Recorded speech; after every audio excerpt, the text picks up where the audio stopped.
Hello guys, welcome to Pakistani real reaction. तो कैसे हैं आप सब? उम्मीद है आप सब बढ़िया होंगे। मेरा नाम है मुदस्सिर। नाम बशर सुगैल। आज का टाइटल है ऐतिहासिक उपलब्धि, भारतीय रुपए की बड़ी छलांग, टारगेट हुआ पूरा दुनिया हैरान। मतलब भारतीय रुपए ने कोई बहुत बड़ी छलांग लगा दी है। क्या हुआ है, स्ट्रांग हुआ है, क्या हुआ है, सारा कुछ इस वीडियो के अंदर देखेंगे। बाकी बातें पता चलेंगी बाद में। इनसाइड नॉलेज का गाइस ये वीडियो, इनकी वीडियो का लिंक मिल जाएगा आप लोगों को डिस्क्रिप्शन में। प्लीज इनका चैनल लाजमी सब्सक्राइब कीजिएगा। काउंट करते हैं 3, 2, 1 एंड स्टार्ट।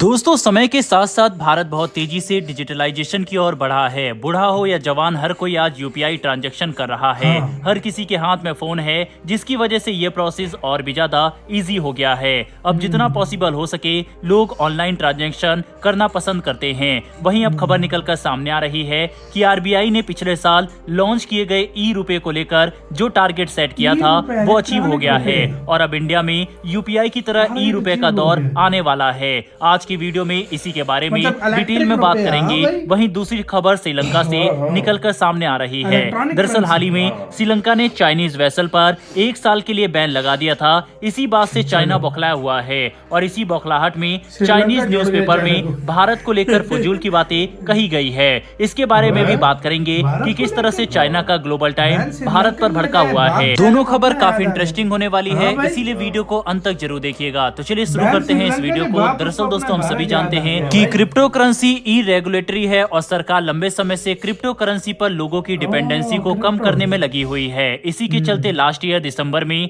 गवर्नमेंट ने ई रुपए को लॉन्च किया था और इसको लेकर इस साल का टारगेट रखा गया था। टारगेट था कि एक दिन के अंदर 10 लाख ट्रांजैक्शन का। अब इसी टारगेट को हमने अचीव कर लिया है, जो हर इंडियन के लिए प्राउड की बात है। बता दें, ई रुपए को ऑफिशियली सीबीडीसी यानी सेंट्रल बैंक डिजिटल करेंसी के नाम से जानते हैं। दोस्तों, क्रिप्टो करेंसी का एक ड्रॉबैक ये था कि वह नेशनल एंड इंटरनेशनल किसी भी रेगुलेटरी के अंदर नहीं आती थी, इसीलिए इंडिया ने डिजिटल करेंसी को लॉन्च किया। वहीं अगर हम ई रुपए की बात करें तो ये पूरी तरह से लीगल है, क्योंकि इसे खुद रिजर्व बैंक ऑफ इंडिया ने लॉन्च किया है। जिस तरह से आपके पास में 10, 20, 100, 500 के नोट होते हैं, सेम इसी तरह ये नोट आपके ऑनलाइन वॉलेट में होते हैं। ई रुपए का एक प्लस पॉइंट है कि आप ई रुपए को नॉर्मल करेंसी से भी एक्सचेंज कर सकते हैं, यानी किसी को आप वॉलेट में ई रुपए ट्रांसफर करके उससे फिजिकल नोट भी ले सकते हैं। अगर आपको बताएं कि ई रुपए को यूज कैसे करना है तो ये बहुत सिंपल है। जिस तरह से आपके पास फिजिकली आपका वॉलेट होता है, ठीक वैसे ही डिजिटल ई रुपए का वॉलेट होता है, लेकिन वहां पर नोट डिजिटल फॉर्म में होते हैं। आपको यूज करने के लिए आपके फोन में एक ऐप होगा जिसमें एक रुपए वॉलेट होगा। वहां पर आप पैसों को लोड कर सकते हैं और ट्रांजैक्शन कर सकते हैं। अगर आपको कहीं पर भी पेमेंट करना है तो उसके पास ई रुपए के लिए यूनिक बार कोड का होना जरूरी है, जिसे स्कैन करके आप पेमेंट कर सकेंगे। वहीं दोस्तों, ई रुपए को यूपीआई पेमेंट से बेहतर बताया जा रहा है। इसके पीछे मेन रीजन है इंटर बैंक सेटलमेंट। एग्जांपल के लिए, जब भी हम किसी शॉप पर या कहीं कोई पेमेंट करते हैं तो उसे दूसरे बैंक अकाउंट में पहुंचने में 1 दिन का टाइम लग जाता है। हालांकि आपको पैसे डेबिट होने का मैसेज तुरंत आ जाता है, लेकिन ई रुपए के साथ ऐसा नहीं है। ई रुपए में कोई भी सेटलमेंट रिस्क नहीं है, क्योंकि यह आरबीआई के द्वारा लॉन्च किया गया है और बहुत फास्टर है। वहीं पर ई रुपए यूज करने के बहुत सारे फायदे भी हैं। जाहिर सी बात है, हम फिजिकली रुपए को हैंडल नहीं करना पड़ेगा। इसके अलावा हम ट्रांसपोर्टेशन, इंश्योरेंस और लॉजिस्टिक से भी बचेंगे। वहीं एटीएम में पैसे डालने निकालने का भी झंझट नहीं रहेगा। सबसे इम्पोर्टेंट, ई रुपए के आने से क्रिप्टो करेंसी पर डिपेंडेंसी भी कम हो जाएगी। उम्मीद है आने वाले समय में ई रुपए के यूजर्स बढ़ेंगे और क्रिप्टो करेंसी पर लोगों की डिपेंडेंसी कम हो जाएगी। बहरहाल, डिजिटलाइजेशन और ई रुपए को लेकर भारत की इस सफलता के ऊपर आपकी क्या राय है, कमेंट बॉक्स में लिखकर जरूर बताइएगा। फिलहाल बढ़ते हमारी दूसरी खबर की तरफ, जो कि चीन से निकलकर सामने आ रही है। दरअसल कुछ समय पहले श्रीलंका की तरफ से ये अनाउंसमेंट किया गया था कि वह अपने कोस्टल एरिया में किसी भी देश के वेसल वगैरह को नहीं आने देंगे। श्रीलंका ने इसके लिए जियोपॉलिटिकल एक्सपेंशन का हवाला दिया था। दोस्तों, ये तो हम सभी जानते हैं कि लंबे समय से चीन श्रीलंका में अपने जहाजों को डॉक करता आ रहा है, लेकिन इस बार श्रीलंका ने भारत से हाथ मिलाते हुए चीन को तगड़ा झटका दिया और 1 साल के लिए चीन के वेसल पर बैन कर दिया। दोस्तों, श्रीलंका ने ये डिसीजन तब लिया जब चीन ने रिसर्च वर्क करने के लिए श्रीलंका से पोर्ट पर अपने वेसल को डॉक करने की रिक्वेस्ट की थी। इसको लेकर इंडिया ने श्रीलंका और मालदीव दोनों को सतर्क किया था। चीन अपने जियांग पैंगोंग 3 वेसल को जनवरी से मई तक श्रीलंका के पोर्ट पर डॉक करने वाला था, लेकिन उसका प्लान पूरी तरह से फेल हो गया।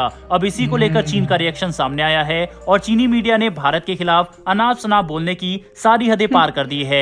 जाने माने न्यूज़पेपर ग्लोबल टाइम ने अपने हेडलाइन में इंडिया को डोमिनेटिंग डिप्लोमेसी तक कह दिया, तो वहीं चीनी कम्युनिस्ट पार्टी के एक न्यूज़पेपर ने अपनी हेडलाइन में लिखा कि इंडियन ओशियन तो जैसे सिर्फ भारत का ही है। इन आर्टिकल में श्रीलंका के डिसीजन को लेकर बहुत सारे सवाल उठाए गए, जैसे कि श्रीलंका को चीन और उसके बीच चल रहे केस के बारे में भारत को इन्फॉर्म करने की क्या जरूरत है, जबकि दोनों इंडिपेंडेंट कंट्री है। इतना ही नहीं, इंडिया के माइंडसेट को लेकर तक आर्टिकल लिखा गया और कहा कि इंडिया की सोच बैकयार्ड है और इंडिया का माइंडसेट अभी तक कोल्ड वॉर एरा में फंसा हुआ है। दोस्तों, कुल मिलाकर देखा जाए तो चीन इस समय तिलमिलाया हुआ है और चीन के ऊपर लगाए गए बैन से चीन खासा परेशान है। इसी के साथ तो यार वीडियो खत्म। मैं सीधी बात करूंगा, साउथ चाइना सी पर ये अपना हक जताए तो मॉडर्न सोच है सबसे अच्छी भारत सोच है। इंडियन सोशल में कुछ करे, इंडिया की सोच बैकयार्ड है, कोल्ड वॉर के टाइम की सोच। अबे तुम पिछवाड़े से सोचते हो क्या?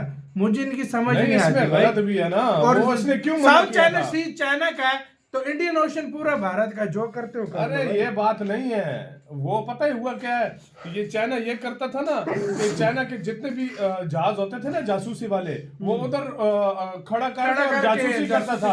तो वो अच्छी बात है। तो फिर इंडिया ने भी कहा है श्रीलंका को भाई इस तरह ना करो, तो उसने 1 साल की पाबंदी लगा भाई दी। सीधी अब वो बात है। इनसे हजम नहीं हो रही और इस वजह से बात भारत कर रहे हैं। उनको अपने ऊपर क्यों जासूसी कर तो रहा है? वही कह रहा हूँ ना, अब पिछले दिनों खबर आई थी कि उसने अपने जहाज इंडिया के बिल्कुल जो समुद्री सीमा जितनी भी है इंडिया की इंडियन ओशन के पास उधर लेकर आ गया। तो ये फिर अच्छी बात है। तो इस तरह काल को इंडिया उसके सामने ले जाएगा, वो तो कहेगा मुझ पर अटैक करने अकेले आ गए। तो ये तो फिर गलत भाई है ना। भारत टोटली इलेक्ट्रॉनिक हो रहा है यार। टोटली यार, मेरे ख्याल से अभी तो इलेक्ट्रॉनिक करेंसी भी आ गई और दिन के 10 लाख ट्रांजैक्शन भी हो रहे हैं। मुझे ऐसा लग रहा है ना अनकरीब ऐसा टाइम आने वाला है कि इंडिया में ये नोट खत्म हो जाएंगे। सही बात है। करीब इंडिया में नोट खत्म होने वाले मुझे हैं। लग रहा है डिजिटल, फुल डिजिटल और सबसे मेरे लिहाज से सबसे पहला देश भारत होगा जो नोट खत्म करेगा। मुझे भी ये मुझसे लिख के ले लो। मुझे जिस भी तरीके लगा। से भारत जा रहा है ना, सबसे पहला सीरियसली देश होगा भारत जो ये नोट खत्म कर देगा। यार खुद देख लो, कह रहे हैं यूपीआई से भी अच्छा है ये रुपये। और एक दिन में 10 लाख ट्रांजैक्शन का रखा था टारगेट, वो पूरा हो गया। वो पूरा एक दिन का मतलब अब 10 लाख ट्रांजैक्शन खाली ई रुपए से हुई। यूपीआई से ये हट कर यूपीआई तो अलग चीज है ना। ये ई रुपया खाली भारत का इतना ट्रांजैक्शन कर रहा है। क्या बात है यार, क्या बात है, सही बात है यार। इंडिया ने जो इस तरह के स्टेप उठाए हैं वो फ्यूचर को जहन में रखकर उठाए हैं। आने वाले वक्त में मुझे यही लगता है कि वाकई डिजिटल करेंसी होगी। ये हमारे पास जो करेंसी है इसको कोई कौड़ियों के दाम भी कोई नहीं लेने वाला। सही बता रहा हूँ, ये खत्म हो जाएगी ये करेंसी। आपका गाइस इसके ऊपर क्या कहना है अपने कमेंट सेक्शन में बताएं। आप क्या सोचते हैं? अपना बहुत ज्यादा ख्याल रखिएगा तो यार।